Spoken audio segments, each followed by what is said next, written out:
Hello everybody, welcome back to Inspirational Landscapes. So already in the module we've established that there are lots of different ways of looking at the world, lots of different ways of engaging with the world around us. And I'm not just talking about Meinig's 10 views of a landscape, where he says if you take 10 different people and show them the same view, they'll all see different views. That's straightforward geography, positionality, different people having different backgrounds, looking at things differently. That's straightforward.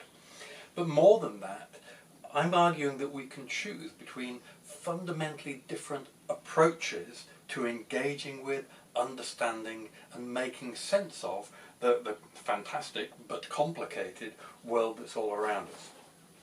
In fact, we don't even just need to make one choice. It isn't a case of each of us deciding what for us is the best way of looking at the world.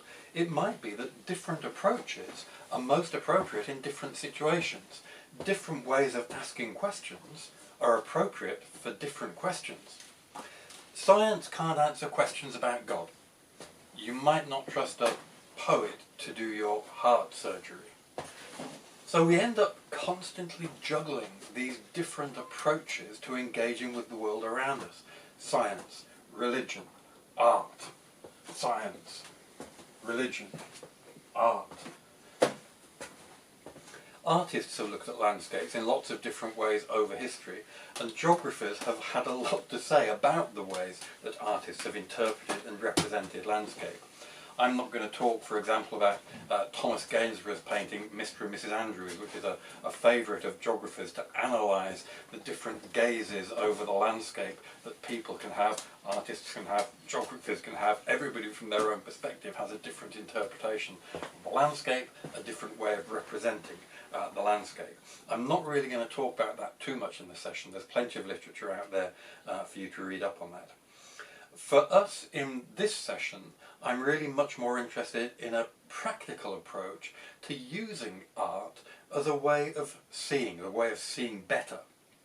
And I'm talking both about the consumption, if you like, of other people's art, looking at art, watching art, observing art, seeing art as a way of seeing through other people's eyes. But more importantly than that, I'm interested in the production of our own art. By making art about something, we're forced to look differently at that thing and to see it differently, to see it better.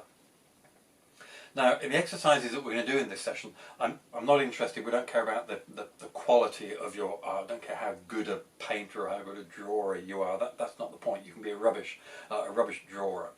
What we're interested in is how trying to draw something or trying to dream up a piece of art about something changes the way that you look at it. So we're just we're trying out here another different way of looking at the world around us to see if it shows us something different in the world around us. We're trying to see as an artist today, and we're going to therefore see whether we notice anything different about the world because we're doing that. So get your pencils ready.